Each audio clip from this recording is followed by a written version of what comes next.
பாப்போம். In previous video பார்த்திருந்தீங்கன்னா Coulomb's law பத்தி upload பண்ணிருப்பேன். அங்க பாத்தீங்கன்னா 2 point charges are there. அப்ப செகண்ட் பாயிண்ட் வந்து ஒரு ஃபோர்ஸ் எக்ஸ்பீரியன்ஸ் பண்ணுது. அது வந்து Coulomb's force அப்படினு எக்ஸ்பிளைன் பண்ணிருப்போம். பட் எப்படி செகண்ட் பாயிண்ட் வந்திருக்கு? அந்த செகண்ட் பாயிண்ட் ஃபோர்ஸ் எக்ஸ்பீரியன்ஸ் எப்படி பண்ணுது அப்படிங்கற இந்த டோட்டல் क्वेश्चंसக்கு உங்களுக்கு நிறைய டவுட்ஸ் வரும். ரைட்? சோ இந்த டவுட்ஸ் எல்லாமே கிளியர் பண்றதுக்கு மைக்கேல் ஃபாரடே எலக்ட்ரிக் ஃபீல்ட்ன்ற ஒரு கான்செப்டை இன்ட்ரோ듀ce பண்ணி அங்க நமக்கு உருவாகுற எல்லா டவுட்ஸுமே கிளியர் பண்ணிருப்பாரு. சோ எலக்ட்ரிக் ஃபீல்ட்னா என்னன்றதை தெரிஞ்சுக்கிறதுக்கு ஃபர்ஸ்ட் நம்ம என்ன பண்றோம்னா ஒரு சிங்கிள் பாயிண்ட் சார்ஜஸ் எடுத்துக்கிறோம். அந்த point charges either it may be a positive or negative. I am going to place a single point charges. அந்த சார்ஜை வந்து Q அப்படினு நேம் பண்ணிடுறேன். ஒன்ஸ் நம்ம சிங்கிள் பாயிண்ட் சார்ஜை நம்ம பிளேஸ் பண்ணிட்ட உடனே அத சுத்தி நிறைய எஃபெக்ட் வந்து இந்த பாயிண்ட் சார்ஜ் வந்து ப்ரொடியூஸ் பண்ணுது. சரி, இந்த பாயிண்ட் சார்ஜஸ் என்ன எஃபெக்ட்ட ப்ரொடியூஸ் பண்றாங்கன்றதை தெரிஞ்சுக்கணும் அப்படிங்கற காரணத்தினால தான் நம்ம ரெண்டாவதா ஒரு பாயிண்ட் சார்ஜை இன்ட்ரோ듀ce பண்றோம். சோ இது என்ன எஃபெக்ட் ப்ரொடியூஸ் பண்ணுதுன்றதை டெஸ்ட் பண்றதுக்காக நம்ம ப்ரொடியூஸ் பண்ண போறோம் செகண்ட் பாயிண்ட் சார்ஜ். அதனால தான் இதை நம்ம டெஸ்ட் சார்ஜ் அப்படினு சொல்றோம். சோ இப்படி டெஸ்ட் பண்றதுக்காக நம்ம செகண்ட் பாயிண்ட் சார்ஜ் பிளேஸ் பண்றதை நான் Q0 அப்படினு போடுறேன். ஒன்ஸ் நமக்கு ரெண்டு பாயிண்ட் சார்ஜஸ் பிளேஸ் ஆயிடுச்சு அப்படினாலே அங்க வந்து ஃபோர்ஸ் வந்து எக்ஸ்பீரியன்ஸ் ஆகும். தட் இஸ் Coulomb's law அப்படின்றது வந்து வருது. யார் ஃபோர்ஸ் எக்ஸ்பீரியன்ஸ் பண்ணுவாங்க? இந்த டெஸ்ட் சார்ஜ். எப்படி இந்த ஃபோர்ஸ் இந்த டெஸ்ட் சார்ஜ் எக்ஸ்பீரியன்ஸ் பண்ணுது அப்படினா இந்த சார்ஜ் கொடுக்கக்கூடிய ஏதோ ஒரு எஃபெக்ட்னால. ஓகேவா? சோ இந்த ஃபோர்ஸ் வந்து என்னது? Coulomb's force. Coulomb's forceனாலே Coulomb's law பிரகாரம் Coulomb's force is equal to K. இந்த சார்ஜ் வந்து Q0 கொடுத்திருக்கிறதுனால Q0 divided by r square. இந்த ரெண்டு சார்ஜுக்கும் உள்ள டிஸ்டன்ஸ் வந்து rன்றதுனால r square. வெக்டார் ஃபார்மட்ல எடுத்துக்கிறதுனால இந்த r cap and the unit of force is Newton. K வந்து it's a constant. அத வந்து நம்ம இன்ட்ரோ듀ce பண்ணிருக்கோம். 1/4πε0. ஓகே? சரி. இப்போ இவங்க என்ன எஃபெக்ட் ப்ரொடியூஸ் பண்றாங்கன்றது தெரிஞ்சுக்கிறதுக்காக டெஸ்ட் சார்ஜ் போட்டுருக்கோம். டெஸ்ட் சார்ஜ் அங்க வந்த உடனே அது ஒரு ஃபோர்ஸை எக்ஸ்பீரியன்ஸ் பண்ணுது இந்த டெஸ்ட் சார்ஜ். எதனால? இது கொடுக்கிற எஃபெக்ட்னால. அதுதான் என்ன சொல்றாங்கன்னா ஒன்ஸ் என்னோட டெஸ்ட் சார்ஜ் வந்து ஒரு ஃபோர்ஸை வந்து எக்ஸ்பீரியன்ஸ் பண்ணுது அப்படின்னா அது வந்து எலக்ட்ரிக் ஃபீல்ட். அதாவது இவங்க கொடுக்கிற எஃபெக்ட் வந்து எலக்ட்ரிக் ஃபீல்ட் எஃபெக்ட் அப்படின்றத என்னோட டெஸ்ட் சார்ஜ் கண்டுபிடிச்சிருச்சு. எப்படி? தனக்குள்ள ஒரு ஃபோர்ஸை வந்து எக்ஸ்பீரியன்ஸ் பண்றதுனால இங்க பிளேஸ் பண்ணோம்னா ஒரு ஃபோர்ஸ் அதை எக்ஸ்பீரியன்ஸ் பண்ணுது. அது பண்றது மூலமா அது தெரிஞ்சுக்கிச்சு எலக்ட்ரிக் ஃபீல்ட்ன்ற ஒரு எஃபெக்ட் அவங்க ப்ரொடியூஸ் பண்றாங்க. சோ ஒன்ஸ் இந்த கான்செப்ட் நான் எக்ஸ்பிளைன் பண்றது உங்களுக்கு புரிஞ்சிச்சுனாலே நீங்க அழகா ஃபார்முலா எழுதலாம். எலக்ட்ரிக் ஃபீல்ட்ன்றது என்னது? E is equal to F divided by Q0. அதாவது டெஸ்ட் சார்ஜ் மூலமா எவ்வளவு ஃபோர்ஸ் எக்ஸ்பீரியன்ஸ் ஆகி இருக்குதோ அதுதான் எலக்ட்ரிக் ஃபீல்ட்ன்ற எஃபெக்ட். சோ ஒன்ஸ் நீங்க இந்த ஃபார்முலாவை எழுதிட்டீங்க அப்படினாலே இதோட டெஃபினிஷனையும் ஈஸியா எழுதிடலாம். Force divided by test charge அப்படிங்கறத நீங்க டெஃபினிஷன் எழுதினாலே உங்களுக்கு 2 மார்க்ஸ் கொடுத்துருவாங்க. ஓகே? சோ எலக்ட்ரிக் ஃபீல்ட்னா என்னன்றது தெரிஞ்சு போச்சு. இப்போ F ஓட வேல்யூ நமக்கு தெரியும் பை Coulomb's law மூலமா. அந்த வேல்யூவை நம்ம இங்க பிளேஸ் பண்றோம். Q0 divided by r square into r cap dot இங்க இருக்கக்கூடிய Q0. இப்போ என்ன ஆகும்? Q0 gets cancel. அப்ப நம்ம எலக்ட்ரிக் ஃபீல்ட் வந்து என்னதுன்னா E is equal to K வேல்யூவை சப்ஸ்டிட்யூட் பண்ணிடுறேன். 1 divided by 4πε0. இங்க Q இருக்கு. Q divided by r square into r cap. So இதுதான் எலக்ட்ரிக் ஃபீல்ட். ஓகேவா? இந்த சார்ஜ் மூலமா ப்ரொடியூஸ் ஆயிருக்கக்கூடிய எலக்ட்ரிக் ஃபீல்ட். ஓகே, எலக்ட்ரிக் ஃபீல்டோட டெரிவேஷன்ஸ் பார்த்தாச்சு. ஒன்ஸ் நம்ம இங்க எழுதிட்டோம்னாலே யூனிட் அப்படின்றது ரொம்ப ரொம்ப முக்கியம். ஓகே, சோ எலக்ட்ரிக் ஃபீல்டோட யூனிட் என்னவா இருக்கும்? ஃபார்முலாவை வச்சு நம்ம யூனிட் எழுதலாம். Right? You would have been learned in 11th standard itself. எப்படி ஃபார்முலாவை வச்சு யூனிட் எழுதணும்னு. எலக்ட்ரிக் ஃபீல்டோட formula force by charge. Test charge. ஃபோர்ஸோட யூனிட் என்னது? நியூட்டன். சார்ஜோட யூனிட் என்னது? Coulomb. So newton divided by coulomb. இதுதான் unit of an electric field. Okay? இப்போ எலக்ட்ரிக் ஃபீல்ட்னா என்னன்றது பார்த்துட்டோமா? இம்பார்ட்டன்ட் ஆஸ்பெக்ட்ஸ் என்னென்ன அப்படின்றத பார்க்கலாம். ஒன்ஸ் உங்களுக்கு இந்த கான்செப்ட் புரிஞ்சிடுச்சுனாலே ஆஸ்பெக்ட்ஸ் ஈஸியா எழுதலாம். ஓகே, இப்போ நான் இங்க பிளேஸ் பண்ற சார்ஜ் பாசிட்டிவா இருக்கும் நெகட்டிவா இருக்கும் அப்படின்னு சொல்லிட்டேன். ஆனா இங்க பாருங்க ஆஸ்பெக்ட்ல என்ன சொல்றாங்கன்னா எடுக்கிற சார்ஜ் பாயிண்ட் சார்ஜ் பாசிட்டிவா இருந்ததுன்னா தான் கொடுக்கக்கூடிய எலக்ட்ரிக் ஃபீல்டோட எஃபெக்ட் வந்து அவுட்வர்ட்ல இருக்கும். ஓகேவா? இங்க ஏன் பாயிண்ட் P ன்னு எடுத்துக்கேன்னா நீங்க இத சுத்தி நிறைய எலக்ட்ரிக் ஃபீல்ட் எஃபெக்ட் இருக்குமா? நீங்க இங்க ஒரு பாயிண்ட் எடுத்துக்கலாம், இங்க எடுத்துக்கலாம், இங்க எடுத்துக்கலாம், எங்க வேணாலும் எடுத்துக்கலாம். அப்படி எடுத்து பார்த்தீங்கன்னா அது வெளிப்புறமா தான் எலக்ட்ரிக் ஃபீல்ட ஆக்ட் பண்ணும் அப்படின்னு சொல்றாங்க.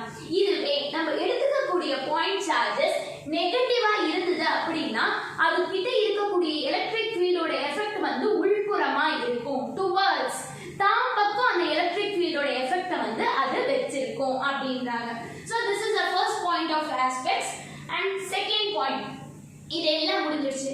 ஏதோ ஒரு சார்ஜ் இங்க இருக்கட்டும், ஓகேவா? சோ அது வந்து ஒரு எலக்ட்ரிக் ஃபீல்ட வந்து நமக்கு ப்ரொடியூஸ் பண்ணுது. இந்த எலக்ட்ரிக் ஃபீல்ட நம்ம எப்படி கண்டுபிடிப்போம், என்ன எஃபெக்ட் ப்ரொடியூஸ் பண்ணுதுன்றது யூசிங் a டெஸ்ட் சார்ஜ். இந்த டெஸ்ட் சார்ஜ் எப்படி எலக்ட்ரிக் ஃபீல்ட் இருக்குன்றத கண்டுபிடிக்குது அப்படின்னு பார்த்தா ஒரு ஃபோர்ஸை எக்ஸ்பீரியன்ஸ் பண்றது மூலமா தான். அப்ப அவங்க क्वेश्चन கேட்பாங்க, ஃபோர்ஸ் வந்து டெஸ்ட் சார்ஜ் மூலமா எக்ஸ்பீரியன்ஸ் ஆயிருக்கிறது எவ்வளோ அப்படின்னு கேட்பாங்க. அதாவது அந்த F வந்து என்னன்னு கேட்பாங்க.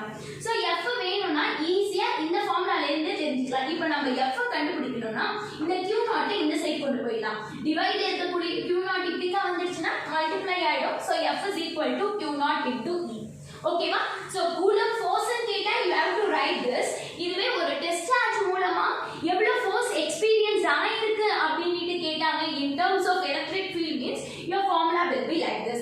F is equal to Q0 into E. நிறைய ப்ராப்ளம்ஸ்ல you will be solving this. Okay? And this is my second aspect. Coming to third aspect. Third one is very easy.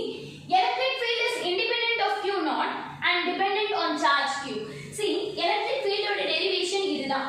இங்க பாருங்க, அது வந்து டெஸ்ட் சார்ஜ் அப்படின்ற Q0ல independent, அதாவது அது depend பண்ணி இல்ல. ஏன்னா இந்த டெரிவேஷன்ல Q0 வரல. சோ அப்போ வந்து எலக்ட்ரிக் ஃபீல்ட் அது டிபெண்ட் பண்ணி கிடையாது. But dependent on the charge Q. கண்டிப்பா எக்ஸ்பிரஷன்ல பாக்கும்போது அது என்ன ஆகுது, சார்ஜ்ல டிபெண்ட் ஆயிருக்கு. அதனால தான் நமக்கு எக்ஸ்பிரஷன்ல Q1 வந்திருக்கு. சோ இத நம்ம third aspects-ஆ எழுதலாம். Coming to fourth aspect, electric field என்றது it's a vector quantity. Vector na என்னது, it has both magnitude and directions. சரியா? so vector quantity நம்மோடது அதுக்குன்னு ஒரு குறிப்பிட்ட directions இருக்கும் and குறிப்பிட்ட magnitude வேல்யூவும் இருக்கும். so என்னோட சார்ஜ் வந்து பாசிட்டிவா இருந்துச்சுன்னா நான் பாயிண்ட் எங்க வேணாலும் எடுத்துக்கலாம். so நான் இங்க ஒரு பாயிண்ட் P ன்னு எடுத்துக்கிறேன், இங்க ஒரு பாயிண்ட் Q ன்னு எடுத்துக்கிறேன், இங்க ஒரு பாயிண்ட் R ன்னு எடுத்துக்கிறேன். once it is a positive charge னா electric field வந்து வெளிப்புறமா தான் காமிக்கும். கரெக்ட்டா? அப்ப electric field இங்க வெளிப்புறமா, இது வெளிப்புறமா, இந்த பக்கமா வெளிப்புறமா. இதுவே என் பாயிண்ட் சார்ஜ் வந்து நெகட்டிவா எடுத்துக்கிட்டேன் அப்படின்னா இங்க நான் ஒரு பாயிண்ட் வந்து பக்கத்துல ஒரு பாயிண்ட் எடுத்துக்கிறேன், கொஞ்சம் தள்ளி எடுத்துக்கிறேன், கொஞ்சம் நடுப்பகுதியா எடுத்துக்கிறேன். இதுல என்ன சொல்றாங்க அப்படின்னா once it is negative-ன்றதுனால என்னோட எலக்ட்ரிக் ஃபீல்ட் எல்லாமே உள்புறமா இருக்கும். இதுல அவங்க ஒரு இம்பார்ட்டன்ட் பாயிண்ட நோட் பண்றாங்க. என்ன அப்படின்னா என்னோட பாயிண்ட் P ல எக்ஸ்பீரியன்ஸ் பண்ணக்கூடிய எலக்ட்ரிக் ஃபீல்ட் வந்து ரொம்ப ரொம்ப ரொம்ப ஜாஸ்தியா இருக்கு compared to Q and R. ஏன் அப்படி ஜாஸ்தியா எக்ஸ்பீரியன்ஸ் பண்றாங்க அப்படின்னா இது வந்து சார்ஜுக்கு பக்கத்துலயே அவங்க வந்து எலக்ட்ரிக் ஃபீல்ட் எவ்வளவு இருக்குன்றதை டெஸ்ட் பண்றாங்க. அப்ப டெஸ்ட் பண்ணும்போது ஆப்வியஸா என்னவா இருக்கும், இது வந்து ஜாஸ்தியா தான் இருக்கும் கம்பேர்ட் டு திஸ். ஏன்னா பக்கத்துலயே இருக்கு அப்படிங்கற காரணத்தால. Coming upon to fifth aspect. So ரொம்ப ரொம்ப ரொம்ப ரொம்ப இம்பார்ட்டன்ட் பாயிண்ட்னா இதுதான். you will be very very important. இத ரொம்ப நோட் பண்ணுவாங்க. 1 மார்க்ஸ்லயும் இத வந்து கண்டிப்பா கேட்பாங்க. என்ன அப்படின்னா டெஸ்ட் சார்ஜ் Q0 அப்படின்றது இருக்கு பாத்தீங்களா, அதை நம்ம எடுக்கிறோம். எதுக்கு நம்ம எடுக்கிறோம், டெஸ்ட் பண்றதுக்கு என்ன எஃபெக்ட் ப்ரொடியூஸ் பண்ணுது அப்படிங்கறத டெஸ்ட் பண்றதுக்கு நம்ம எடுக்கிறோம். அப்படி எடுக்கக்கூடிய அந்த சார்ஜ் ரொம்ப ரொம்ப ரொம்ப ரொம்ப வேல்யூ கம்மியா தான் இருக்கணும். ஓகேவா? it should have a negligible effect. எந்த விதமான எஃபெக்டும் இல்லாத மாதிரி சார்ஜை எடுக்கணும். ஏன் நம்ம அப்படி எடுக்கணும் அப்படின்னு பாத்தீங்கன்னா ஏன்னா நான் சார்ஜ் டெஸ்ட் பண்றதுக்காக தான் இங்க பிளேஸ் பண்ண போறேன். இதுவே நான் ஹெவி பவரான சார்ஜ் எல்லாம் வச்சிட்டேன் அப்படின்னா ஒண்ணு சார்ஜஸ் இப்படி பிளேஸ் பண்ணும்போது அட்ராக்டோ ரிப்பலோ ஆகும். அங்க என்ன எலக்ட்ரிக் ஃபீல்ட் ப்ரொடியூஸ் பண்ணிருக்கு, என்ன எஃபெக்ட் வருதுன்றதை என்னால கண்டுபிடிக்க முடியாம போயிடும். சோ அந்த காரணத்தினால நம்ம எடுக்கக்கூடிய டெஸ்ட் சார்ஜ், டெஸ்ட் பண்றதுக்காக எடுக்கக்கூடிய அந்த test charge should be very very very small and அதுக்கு வந்து negligible effect அப்படின்றது இருக்கணும். Okay? so this is a very very important point. key notesல கண்டிப்பா இந்த பாயிண்ட் இருக்கான்றத பாப்பாங்க. ஓகே, இப்போ நம்ம ஹோல் கான்செப்ட் என்னது, about an electric field. so electric field பொறுத்தவரையும் அவங்க என்ன பண்ணிருக்காங்கன்னா இது ப்ரொடியூஸ் பண்ற எஃபெக்ட் வந்து ரெண்டு விதமா கேட்டகரி பண்ணிருக்காங்க. ஒன்னு வந்து யூனிஃபார்ம் எலக்ட்ரிக் ஃபீல்ட், இன்னொன்னு வந்து